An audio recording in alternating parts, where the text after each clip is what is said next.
महिला अचानक चिल्लाई और जल्दी से अपने हाथ में पकड़ी पानी की बाल्टी फेंक दी। उसे एहसास हुआ कि कुछ उसके पैंट में घुस गया था। नजरें अपने निचले शरीर की ओर गई और अगले ही पल उसे पता चल गया कि वो बड़ी मुसीबत में फंस गई है। अगर इसे ठीक नहीं किया गया तो शायद उसकी जान को हर वक्त खतरा हो सकता था। उसका घबराया हुआ चेहरा तुरंत पुरुष का ध्यान आकर्षित कर गया। जब उसे पूरी बात समझ में आई तो उसे भी स्थिति की गंभीरता का अंदाजा हो गया। महिला जैसे ही उस अज्ञात जीव को बाहर निकालने वाली थी, पुरुष ने उसे तुरंत रोक दिया, क्योंकि ये पता नहीं था कि वो क्या है। अगर ये जहरीला हुआ और उसे बाहरी उत्तेजना मिली तो सब कुछ खत्म हो सकता था। अपने साथी की बात सुनकर महिला और भी उत्तेजित हो गई। इस वक्त पुरुष केवल उसे शांत करने की कोशिश कर सकता था। काफी सोचने के बाद भी उसे कोई खास तरीका नहीं सूझा तो उसने फैसला किया कि वो खुद खतरा मोल लेगा। सावधानी से उसने महिला की सफेद शर्ट का एक कोना उठाया और अपना हाथ उसके पैंट में डाल दिया। पहले तो पुरुष के चेहरे पर एक गंदी मुस्कान थी, लेकिन अगले ही पल उसका चेहरा बदल गया। जैसे जैसे उसका हाथ गहराई में गया, उसने पैंट से आधा मीटर लंबा एक पानी का सांप बाहर निकाला। खतरा टलते देख महिला ने राहत की सांस ली। उसे आखिरकार समझ आया कि इस निर्जन द्वीप पर अकेले इतने हादसों का सामना करते हुए वो जिंदा नहीं रह सकती। अब तो खाना भी उसके लिए सबसे बड़ी समस्या बन गया था। लेकिन तभी पुरुष ने पत्तियों को अपने शरीर पर लपेट लिया और खुद को एक विशाल जोंगजी पत्तों में लिपटा खाना की तरह बना लिया। जब उसने भाले को हाथ में लेकर पास ही के मोड़ की ओर बढ़ना शुरू किया तो महिला को समझ आया कि आगे क्या होने वाला है। दया के चलते उसने रोकना चाहा, लेकिन उसका भूखा शरीर उसे ऐसा करने से रोक गया। रात तक जब खाना उसके मुंह में गया तो वो मोर के मांस से पूरी तरह मोहित हो गई। भले ही ये देखने में अच्छा न लगे, लेकिन खाने में जरा भी चिकनाहट नहीं थी। एक काट लेने पर भी मुंह में सुगंध रह गई, जिससे मन को शांति और ताजगी मिली। एक पल में महिला की बची खुची दया भी दिमाग से निकल गई। पुरुष की मदद से अब उसे ऐसा नहीं लग रहा था कि वो किसी निर्जन द्वीप पर फंसी है, बल्कि ऐसा लग रहा था जैसे वो छुट्टियां मनाने आई हो। लेकिन ये खुशी ज्यादा दिन नहीं चली। एक हादसे ने दोनों के रिश्ते को फिर से तनावपूर्ण बना दिया। अगली सुबह जब वो जागी तो उसने आसमान में एक यात्री विमान उड़ते देखा। विमान को देखते ही उसे लगा कि अब वो इस मुसीबत से छुटकारा पा सकती है। वो जल्दी से पुरुष के पास गई, लेकिन नशे में धुत पुरुष को जगाना आसान नहीं था। फिर महिला ने एक साहसिक फैसला लिया। अब सबके फोन की बैटरी कितनी है, कमेंट में बताएं। एक ही बैटरी प्रतिशत वाले दोस्त बन सकते हैं। उसने अपने साथी की शर्ट का एक कोना उठाया और उसके पैंट में टंकी हुई लाल सिग्नल गन निकाल ली। जैसे ही वो उठकर आसमान की ओर निशाना लगाने वाली थी, पुरुष ने करवट ली और उसे जमीन पर गिरा दिया। इसके साथ ही सिग्नल गोली भी दिशा से भटक गई और पास के पेड़ की चोटी पर जा गिरी।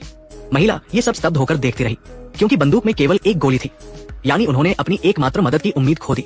जागने के बाद पुरुष ने जमीन पर पड़ी खाली सिग्नल गन उठाई और तुरंत समझ गया कि क्या हुआ था। वो उसे डांटने ही वाला था कि महिला ने सवाल किया कि उसने उसे क्यों गिराया। अगले ही पल महिला ने आसमान की ओर देखा, लेकिन उसके साथी का चेहरा अविश्वास से भरा था। फिर उसने गुस्से से जमीन से हजारों मीटर ऊपर उड़ रहे विमान की ओर इशारा किया। वो एक यात्री विमान था जिसकी रफ्तार 600 मील प्रति घंटा थी। वे परमाणु विस्फोट भी शायद न देख पाए। सिग्नल गोली की तो बात ही छोड़ दे। इतना मूर्खतापूर्ण तरीका अपनाने के लिए कितना दिमाग चाहिए होगा। लेकिन जो हो गया उसे वापस नहीं लाया जा सकता था। अब दोनों को एक ऐसी जगह ढूंढनी थी जो आसानी से दिखाई दे, ताकि कोई और बचाव विमान ऊपर से गुजरे तो उन्हें देख सके। लेकिन जब वे बड़ी मुश्किल से पहाड़ की चोटी पर पहुंचे तो महिला सामने के दृश्य से हैरान रह गई। सोचने का वक्त न मिलते हुए उसने जल्दी से बैग से दूरबीन निकाली। ऊंचाई से नीचे देखते हुए उसे आखिरकार बचने की एक उम्मीद दिखी। कुछ समझ न आने पर उसके साथी ने दूरबीन छीन ली और अपने चेहरे पर लगा ली। सचमुच एक क्रूज जहाज धीरे धीरे किनारे की ओर बढ़ रहा था, लेकिन अब सिग्नल गन के बिना उनका ध्यान आकर्षित करना मुश्किल था। अब एकमात्र रास्ता था कि वे पहाड़ से नीचे उतरकर मदद मांगे, लेकिन ऊपर नीचे आने जाने में बहुत वक्त बर्बाद हो गया। इसलिए दोनों ने रबर की नाव लेकर उस क्रूज जहाज का पीछा करने का फैसला किया जो जाने वाला था। जैसे ही वे मुक्ति की खुशी में डूबे थे, उन्हें अचानक पता चला कि कुछ खूंखार समुद्री डाकुओं ने जहाज पर कब्जा कर लिया था। पुरुष ये देखकर डर से स्तब्ध रह गया और जोर जोर से चिल्ला रही महिला को चुप कराने की कोशिश की। वे तेजी से वहां से भागे, लेकिन उनकी चीख ने समुद्री डाकुओं का ध्यान खींच लिया। वे बिना कुछ कहे मोटरबोट से उनका पीछा करने लगे। पुरुष ने जान की बाजी लगाकर नाव खेना शुरू किया, लेकिन आधुनिक तकनीक के सामने वो हार गया। पीछे से आए समुद्री डाकुओं ने बंदूक तानकर उन पर गोलियां चलानी शुरू कर दी। मजबूरी में भीड़ के सामने कमजोर पड़ते हुए उन्हें अपनी रबर की नाव छोड़नी पड़ी और पूरी ताकत लगाकर तैरकर किनारे की ओर बढ़े। किनारे पर पहुंचने के बाद इलाके की जानकारी का फायदा उठाकर वे आखिरकार समुद्री डाकुओं से बच निकले, लेकिन इस वजह से वे जंगल के गहरे हिस्से में भटक गए। हालांकि किस्मत से उन्हें वहां द्वितीय विश्व युद्ध के समय का एक दुर्घटनाग्रस्त लड़ाकू विमान मिला। उसे देखते ही पुरुष के दिमाग में एक शानदार योजना आई, जिससे न सिर्फ वे समुद्री डाकुओं से छुटकारा पा सकते थे, बल्कि बिना ज्यादा मेहनत के इस द्वीप से भी निकल सकते थे। दोनों ने मिलकर विमान के फ्लोट्स को हटाया और समुद्री डाकुओं से छिपते हुए उन्हें किनारे तक ले गए। अब अगर वे इन चीजों को पैरों से टूटे हुए विमान पर लगा देते तो आसानी से बच निकल सकते थे। पुरुष एक बड़ी लकड़ी उठाकर लाया और फिर दो लगभग एक जैसे पेड़ के तनों को रस्सी से बांध दिया। फिर उन्हें क्रॉस करके खड़ा किया और विमान के पंखों के दोनों तरफ मजबूती से बांध दिया। उसके साथी ने रस्सी का एक सिरा पंख के किनारे पर बांधा, जबकि दूसरी ओर का पुरुष असेंबल किए गए टेंशनर को धीरे धीरे कसने लगा। जैसे जैसे वो जोर लगाता गया, टेढ़ा विमान धीरे धीरे अपनी मूल स्थिति में आने लगा।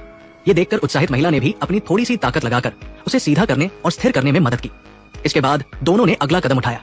ढेर सारे बांस के टुकड़े इकट्ठा करने के बाद पुरुष ने पहियों के दोनों तरफ 5 मीटर लंबा एक बड़ा गड्ढा खोदा।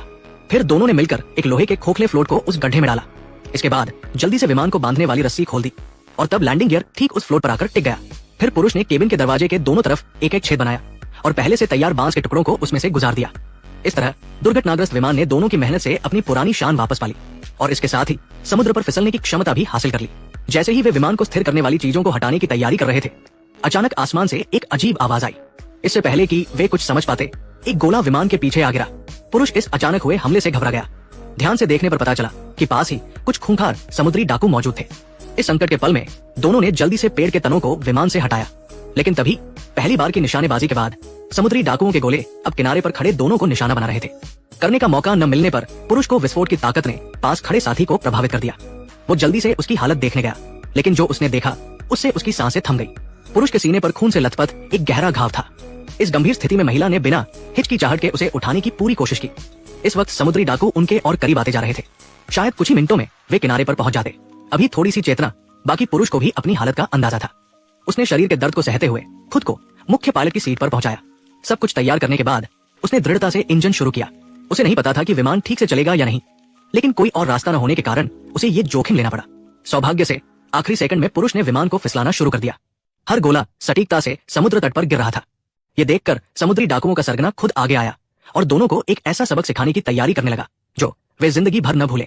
जहां से टकराने से पहले पुरुष को विमान को उड़ाना ही था। अपनी सालों की ड्राइविंग कुशलता के दम पर उसने जोर से स्टिक खींची और आखिरकार फिसलते विमान को समुद्र की सतह से ऊपर उठा लिया। लेकिन तभी समुद्री डाकुओं के सरगना ने अपनी तोप का निशाना सही कर लिया। इसके बाद पुरुष ने विमान को उड़ाकर उस द्वीप से मुक्ति पा ली, जहां वो 6 दिन और 7 रातों तक फंसा रहा।